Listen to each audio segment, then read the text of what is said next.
Hi friends, welcome to happy cooking. ഞാൻ ഫാത്തിമ സന്ന.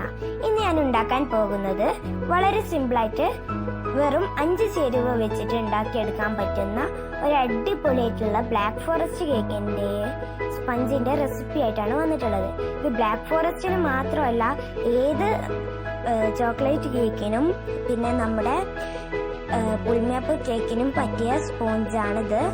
ഇതിലേക്ക് നമുക്ക് ബേക്കിംഗ് പൗഡർ വേണ്ട, പിന്നെ പാല് വേണ്ട, വിനാഗിരി വേണ്ട, ഒന്നും വേണ്ട. വളരെ സിമ്പിളായിട്ടാണ്, മെഷറിംഗ് കപ്പ് പോലും ഉപയോഗിച്ചിട്ടില്ല.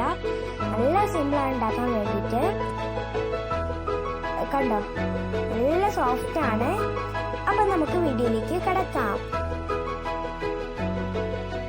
അപ്പോൾ നിങ്ങൾക്ക് ഇതുപോലത്തെ ഈസി റെസിപ്പീസ് ഒക്കെ വേണമെന്നുണ്ടെങ്കിൽ ചാനലൊന്ന് സബ്സ്ക്രൈബ് ചെയ്യുക.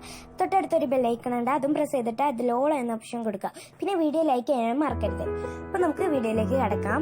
അപ്പോൾ അതിന് വേണ്ടിയിട്ടുള്ള ഇൻഗ്രീഡിയൻസ് എന്തൊക്കെയാണെന്ന് നോക്കാം. ഞാനിവിടെ 3 വലിയ സൈസിലുള്ള മുട്ട എടുത്തിട്ടുണ്ട്. മുട്ട എടുക്കുമ്പോൾ പ്രത്യേകം ശ്രദ്ധിക്കുക, ഫ്രിഡ്ജിൽ നിന്ന് നേരിട്ട് എടുക്കരുത്, തണുപ്പെല്ലാം അറിയുന്ന ശേഷം കേട്ടോ എടുക്കേണ്ടത്. പിന്നെ ഞാൻ സാധാരണ ചായ എടുക്കുന്ന ഗ്ലാസ് ഒക്കെ ഉണ്ടല്ലോ, അര ഗ്ലാസ് പഞ്ചസാര എടുത്തിട്ടുണ്ട്. നമ്മളിവിടെ മെഷറിംഗ് കപ്സ് ഒന്നും ഉപയോഗിക്കുന്നില്ല. ഇനി ഈ ഒരു മുട്ടയും പഞ്ചസാരയും കൂടി നമുക്ക് ഈ ഒരു മിക്സിയുടെ ജാറിലേക്ക് ഇട്ട് കൊടുക്കാം.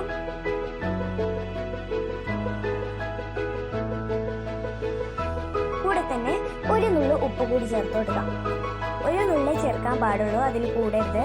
എന്നിട്ട് ഇത് മൂടി വെച്ചിട്ട് നമ്മൾ നല്ലതുപോലെ ഒരു 2 മിനിറ്റ് അടിച്ചു കൊണ്ടുവരാം, ഇതുപോലെ ക്രീം കളറാവുന്ന വരെ. ഇനി ഇതിലേക്ക് ഞാനൊരു 1/4 ഗ്ലാസ് സൺഫ്ലവർ ഓയിൽ ഒഴിച്ചെടുക്കണം. സൺഫ്ലവർ ഓയിൽ വെജിറ്റബിൾ ഓയിൽ ഒഴിച്ചിട്ട് ഒന്ന് കറക്കി കൊണ്ടുവരിക. കേട്ടോ, ഞാൻ നല്ലതുപോലെ കറക്കി കൊണ്ടുവന്നിട്ടുണ്ട്. നല്ല പോലെ മിക്സ് ആവുന്ന വരെ കറക്കിയാൽ മതി. ഇനി ഞാൻ ഒരു പാത്രത്തിലേക്ക് ഒരു അരിപ്പ് വെച്ചെടുത്തിട്ടുണ്ട്. ഇതിലേക്ക് 1/2 ഗ്ലാസ് മൈദ ഇട്ട് കൊടുക്കാം.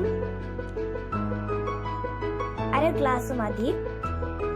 അപ്പോഴേക്കും ഞാനൊന്ന് പാനൊന്ന് ഗ്രീസ് ചെയ്യട്ടെ. മറന്നു പോയതാണ്, അത് ആദ്യം തന്നെ ചെയ്തു വെക്കുകയാണെങ്കിൽ നന്നായിരിക്കും. ഇപ്പോൾ പാനിൽ കുറച്ച് മൈദപ്പൊടി തൂങ്ങി കൊടുക്കും ഇതുപോലെ. അപ്പോൾ ഇത് ഞാൻ എടുത്തിട്ടുള്ളത് ചായപാത്രം കേട്ടോ. ചായപാത്രത്തിലാണ് ഈ ഒരു കേക്ക് നമ്മൾ ബേക്ക് ചെയ്യുന്നത്. ചായപാത്രത്തിലാണ് ഞാനിവിടെ അതൊക്കെ ഇട്ട് കൊടുത്തിട്ടുള്ളത് കേട്ടോ. അപ്പോൾ ഇത് ഞാൻ തട്ടിയൊക്കെ കൊടുത്തിട്ടുണ്ട്. ഇതിൽ എക്സ്ട്രാ വരുന്നത് നമുക്ക് തട്ടിക്കളയാം. ഇനി നമ്മൾ ഇതിലേക്ക് ഒരു 2-2.5 ടേബിൾ സ്പൂണോളം കൊക്കോ പൗഡർ ആഡ് ചെയ്ത് കൊടുക്കാം. നമ്മളിവിടെ ചോക്ലേറ്റ് കേക്കല്ല ഉണ്ടാക്കുന്നത്, ഇപ്പോൾ കൊക്കോ പൗഡർ ആവശ്യമാണ്. ഇപ്പോൾ 2 ടേബിൾ സ്പൂണോളം ഞാൻ ചേർത്ത് കൊടുത്തിട്ടുണ്ട് കൊക്കോ പൗഡർ കേട്ടോ. ഇനി ഇതിലേക്ക് ഒരു 1/4 ടീസ്പൂണോളം ബേക്കിംഗ് സോഡ ചേർത്ത് കൊടുക്കുക. എന്നിട്ട് നല്ലതുപോലെ ഇതൊന്ന് അരിച്ചെടുക്കാം. ഇതിലേക്ക് നമ്മൾ ഉപ്പ് ചേർക്കേണ്ട ആവശ്യമില്ല, കാരണം നമ്മൾ നേരത്തെ മുട്ടയും പഞ്ചസാരയും കൂടെ അരച്ചപ്പോൾ നമ്മൾ ഇത് ചേർത്ത് കൊടുത്തിട്ടുണ്ടായിരുന്നു ഉപ്പ്. ഇത് നന്നായിട്ട് തന്നെ അരിച്ചെടുക്കാം. ഇപ്പോൾ ഞാൻ ഒരു പ്രാവശ്യം അരിച്ചെടുത്തിട്ടുണ്ട്. എന്നിട്ട് നല്ലതുപോലെ മിക്സ് ചെയ്ത് കൊടുത്താൽ മതി കേട്ടോ. ഒരു പ്രാവശ്യം അരിച്ചെടുത്തിട്ട് നല്ലതുപോലെ മിക്സ് ചെയ്യുക. അപ്പോൾ ഞാൻ വേറൊരു പാത്രത്തിലേക്ക് മാറ്റിയിട്ടുണ്ട്. ഇനി നമ്മൾ നേരത്തെ അരച്ച് വെച്ചിട്ടുള്ള ഒരു കൂട്ടുണ്ടല്ലോ, അത് നമ്മുടെ പാത്രത്തിലേക്ക് ഒഴിച്ചു കൊടുക്കാം. ഇനി ഇതിലേക്ക് കുറേശ്ശെ നമ്മുടെ ഡ്രൈ ഇൻഗ്രീഡിയൻസ് ഒന്ന് ചേർത്ത് കൊടുക്കാം. കുറേശ്ശെ ചേർത്ത് കൊടുത്തിട്ട് ഇതുപോലെ മിക്സ് ചെയ്യാം. ഭയങ്കര സ്പീഡിൽ മിക്സ് ചെയ്യരുത്, എല്ലാ സമയം നല്ലപോലെ മിക്സ് ആവും വേണം. അപ്പോൾ ഇതുപോലെ കണ്ടോ, ഇതുപോലും വേണം മിക്സ് ചെയ്യാൻ, എന്നാലേ നമ്മുടെ കേക്ക് നല്ല സോഫ്റ്റ് ആയി കിട്ടുള്ളൂ. അപ്പം എന്താ കുറേയൊക്കെ മിക്സ് ചെയ്തെടുത്തിട്ടുണ്ട്.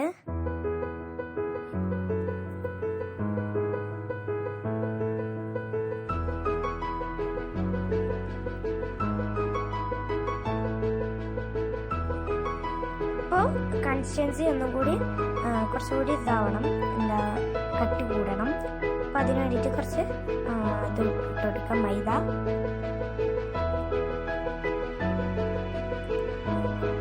എന്നിട്ട് മിക്സ് ചെയ്തെടുക്കാം.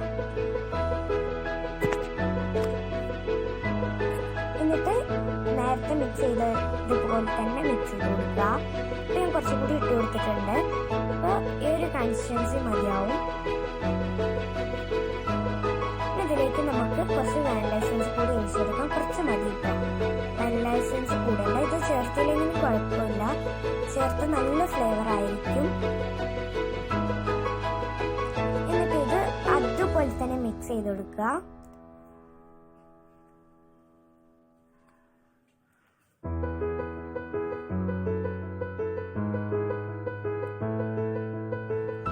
അത് ഞാനൊന്ന് മിക്സ് ചെയ്തെടുത്തിട്ടുണ്ട്.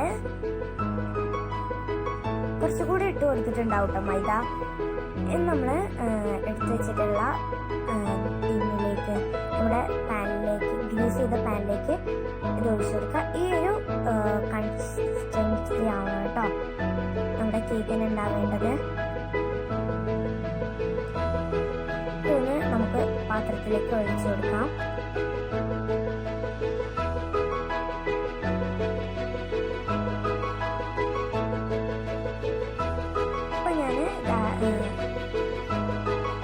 തട്ടിപ്പൊടിക്കാണ്, ഒഴിച്ചു കൊടുത്തതിന് ശേഷം തട്ടിപ്പൊടിക്കാണ്. ഇതിൽ എയർ ബബിൾസ് ഒക്കെ ഉണ്ടെങ്കിൽ പോകാൻ വേണ്ടിയിട്ടാണ്. ഇനി ഇത് 3 മിനിറ്റ് പ്രീഹീറ്റായ പാനിലേക്ക് വെച്ച് കൊടുക്കുക. എന്നിട്ട് ഇതൊന്ന് മൂടി വെച്ചിട്ട് കുക്ക് ചെയ്തെടുക്കുക. ഒരു 40 മിനിറ്റ് വേണ്ടി വരും. ഇപ്പോൾ 40 മിനിറ്റ് കഴിഞ്ഞിട്ടുണ്ട്. ഞാൻ ഫ്ലെയിമൊക്കെ ഓഫ് ആക്കിയിട്ടുണ്ട്. ഇതൊന്ന് കുത്തി നോക്കട്ടെ, പപ്പടക്കോലുണ്ടോ എന്തെങ്കിലും കത്തി വെച്ചിട്ടൊക്കെ കുത്തി നോക്കുക. ക്ലീൻ ആയിട്ടാണ് വന്നിട്ടുള്ളത്, നല്ലപോലെ കുക്കായിട്ടുണ്ട്. ഇത് ഞാൻ പാത്രത്തിലേക്ക് മാറ്റിയിട്ടുണ്ട്. ചൂടാറിയതിനു ശേഷമാണ് മാറ്റേണ്ടത്. ഇപ്പം ഇത് ചെറുതായിട്ട് അടി കരിഞ്ഞു പോയി, കുഴപ്പമില്ല, ചെറുതായിട്ട് കരിഞ്ഞിട്ടുള്ളൂ കേട്ടോ, കൂടുതലായിട്ടും കരിഞ്ഞിട്ടില്ല. അപ്പം നല്ലൊരു വീഡിയോ ആയിട്ട് പിന്നെയും കാണാം.